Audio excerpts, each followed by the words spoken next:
Hello मेरे प्यारे बच्चों, आप सभी का स्वागत है शिक्षा परीक्षा चैनल के ऊपर। और यहाँ पर आज जो हम टॉपिक शुरू करने वाले हैं उस टॉपिक का नाम है कि इंग्लिश है क्या। The first and foremost thing is what is English. English क्या है? English is a language and languages are used to communicate with another person. Language से ही हम किसी दूसरे पर्सन से अपनी बात को रख सकते हैं। तो आज जो हम जानकारी देने वाले हैं वो जानकारी ये है कि इंग्लिश क्या है, इसकी ज़रूरत कहाँ से पड़ी है और कैसे इसको लर्न किया जाता है। बेसिक चीज़ से एडवांस थिंग की तरफ हम चलते चले जाएंगे और सारी की सारी चीज़ें जो है ना आपको क्लियर होती चली जाएंगी। आशा करता हूँ कि ये टॉपिक आपको पसंद आएगा। अगर टॉपिक पसंद आता है तो आप कमेंट करें और लाइक करें और चैनल को भी सब्सक्राइब कर लें। तो फर्स्ट थिंग क्या है? इंग्लिश एक लैंग्वेज है। लैंग्वेज किस लिए यूज करते हैं? जैसे कि मैंने डेफिनेशन बताई, a language is use to communicate with another person. Next, there are three kinds of language in the world. दुनिया में तीन प्रकार की लैंग्वेज होती है, a local language, national language और international language. A local language is a language which is spoken in a particular area, जो किसी पर्टिकुलर एरिया में बोली जाती है। जैसे हरियाणा के अंदर हरियाणवी बोली जाती है, राजस्थान के अंदर मारवाड़ी बोली जाती है। ये पर्टिकुलर एरिया में बोली जाने वाली लैंग्वेज है, that is local language. Next thing की अगर हम बात करें वो होती है नेशनल लैंग्वेज। नेशनल लैंग्वेज का मीन्स होता है ए language which is spoken in a particular nation. जैसे कि चाइना के अंदर चाइनीज बोली जाती है, इंडिया के अंदर most of the time Hindi बोली जाती है, जापान के अंदर जापानीज बोली जाती है, फ्रांस के अंदर फ्रेंच बोली जाती है। तो ये वहां की नेशनल लैंग्वेज हो गई है। नेक्स्ट थिंग क्या है? International language. International language which means global language. और ग्लोबल लैंग्वेज दुनिया में केवल और केवल इंग्लिश ही है। इसके भी कुछ कारण हैं, उनके बारे में बात करें तो जैसे कि यूएनओ है, एक संस्था है, उसके अंदर जितना भी काम होता है मोस्ट ऑफ द टाइम वो इंग्लिश के अंदर होता है। वैसे तो उसकी ऑफिशियल लैंग्वेज 4 या 5 हैं, लेकिन वहाँ ग्लोबली जो लैंग्वेज रिप्रेजेंट करी जाती है वो इंग्लिश लैंग्वेज है। सेकेंड थिंग, इसके ग्लोबल होने का ये भी कारण है कि जो ब्रिटिशर्स हैं उन्होंने पूरी दुनिया के ऊपर लगभग लगभग राज किया है। तो उन्होंने जहां भी गए अपनी लैंग्वेज को छोड़ा है। हिंदुस्तान में भी उन्होंने अपनी लैंग्वेज को छोड़ा है, तो उस तरीके से यहाँ पर भी इंग्लिश लैंग्वेज चलती है। ऑफिशियल लैंग्वेज अपनी इंग्लिश ही है। नेक्स्ट थिंग अगर हम बात करें तो किसी भी लैंग्वेज को जो सीखने की शुरुआत करते हैं हम उसके अल्फाबेट सीखते हैं। अल्फाबेट का मीन्स क्या होता है? Alphabet means the symbols of that particular language which represent the sound. जो साउंड को रिप्रेजेंट करते हैं उनकी बात करते हैं।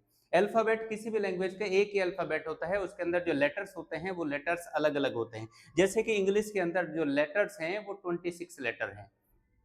अब जो 26 लेटर हैं वो कौन कौन से होते हैं? जिनको हमने दो पार्ट में डिवाइड कर रखा है, vowel and consonant. What is the difference between vowel and consonant? If this particular question is asked to the students they are not able to identify that.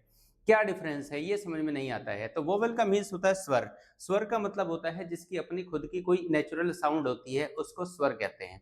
और consonant, consonant are spoken with the help of vowel, जो vowel की help से बोले जाते हैं। अब अगर हम इनको पढ़ने की बात करें जैसे कि ए, ई, आई, ओ, यू, इनकी अपनी खुद की नेचुरल साउंड है, इसलिए ये वोवेल हैं। But when we read the letters of these letters they are spoken with the help of vowel. ये वोवेल की हेल्प से बोले जाते हैं। जैसे कि बी, बी के अंदर ई की साउंड आती है, सी के अंदर ई की साउंड आती है, डी के अंदर ई की साउंड आती है, एफ, एफ में पहले ए की साउंड आ रही है।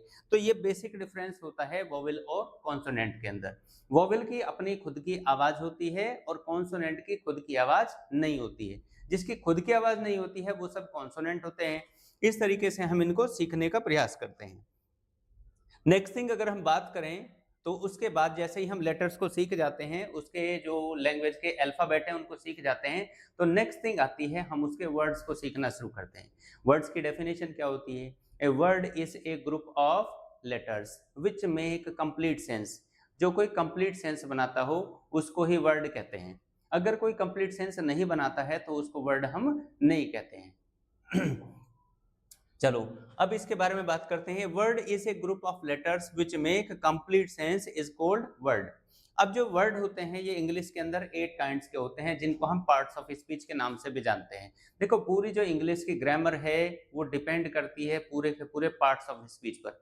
मतलब हम लेटर्स तक तो बिल्कुल इजीली पहुंच जाते हैं, नर्सरी यूकेजी में पढ़ लेते हैं, लेकिन वर्ड्स में हमें बड़ा कंफ्यूजन रहता है। बहुत सारी स्पेलिंग मिस्टेक्स भी हो जाती हैं हमसे, हम आइडेंटिफाई नहीं कर पाते हैं कि ये कौन सा वर्ड है। तो जो 8 काइंड के वर्ड्स होते हैं अगर हम उनकी बात करें तो वो है noun, pronoun, verb, adverb, adjective, preposition, conjunction और इंटरजेक्शन। इन 8 काइंड के वर्ड से ही जो है इंग्लिश का आगे का प्रोसेस चलता है। इनको आइडेंटिफाई करना बहुत ज़्यादा जरूरी है। इसके लिए आपको एक चीज़ करनी चाहिए कि रोज एक पैराग्राफ पढ़ो और उन वर्ड्स को आइडेंटिफाई करो कि ये वर्ड यहाँ पर क्या काम कर रहा है। जब तक आपको ये बेसिक जानकारी नहीं होगी तब तक आप एरर फाइंड आउट नहीं कर सकते हैं, और ये प्रॉब्लम फिर एक बड़ी प्रॉब्लम हो जाती है, आगे तक आपको परेशान करती है, कहीं कंपटीशन में भी आप पार्टिसिपेट नहीं कर पाते हैं। नेक्स्ट थिंग अगर बात करें तो उसके बाद जैसे ही हम वर्ड्स को सीख जाते हैं, वर्ड्स को सीखने के बाद में हम बढ़ते हैं फ्रेज की तरफ। फ्रेज क्या है? ए phrase is a group of words which make sense but does not make complete sense. Phrase जो होती है उसका एक सेंस तो बनता है लेकिन कंप्लीट सेंस नहीं बनता है। It is a part of a sentence, ये एक सेंटेंस का हिस्सा होती है, ठीक है। इसके अंदर कोई सब्जेक्ट नहीं होता है, it does not have any subject and any verb, इसके अंदर कोई सब्जेक्ट और वर्ब नहीं होती है। ये सेंस तो बनाएगी लेकिन सेंस अकेले ही बनाएगी और वो कंप्लीट सेंस नहीं होता है। अब अगर हम काइंड्स की बात करें तो इसके कुछ काइंड्स होते हैं, जैसे कि 5 काइंड्स। बेसिकली आप जो है इंग्लिश की बुक्स जो पढ़ते हैं ग्रामर की, उसके अंदर 3 काइंड्स की ही फ्रेज लिखी हुई होती हैं, जिनको कहते हैं नाउन फ्रेज, एडजेक्टिव फ्रेज और एडवर्ब फ्रेज। लेकिन आगे आप एडवांस में पढ़ने के लिए जाएंगे, जब आप कंपटीशन लेवल पढ़ेंगे तो वहाँ 5 काइंड्स की फ्रेज के बारे में पढ़ेंगे। नेक्स्ट है प्रीपोजिशनल फ्रेज और उसके बाद है वर्ब फ्रेज। जो वर्ब एक फ्रेज के रूप में हो उसको हम वर्ब फ्रेज कह देते हैं। जैसे ही हम जो है ना फ्रेज को पढ़ लेते हैं तो नेक्स्ट पॉइंट आता है अपना क्लॉज को सीखने का। Clause, what is clause? A clause is also a group of word. ये ग्रुप ऑफ वर्ड होती है, सॉरी ग्रुप ऑफ वर्ड्स होती है। इसमें भी सेंस बनता है लेकिन कंप्लीट सेंस इसका तब बनता है जब ये सेंटेंस का पार्ट बन जाती है। वैसे तो क्लॉज के बारे में डेफिनेशन ये है कि ये अपना खुद का भी सेंस बना लेती है, लेकिन ये फ्रेज से डिफरेंस कैसे है? ये फ्रेज से डिफरेंट इस वजह से because it has at least 1 subject and 1 finite verb. इसके अंदर कम से कम एक सब्जेक्ट होता है और कम से कम एक वर्ब होनी चाहिए तभी वो क्लॉज होगी।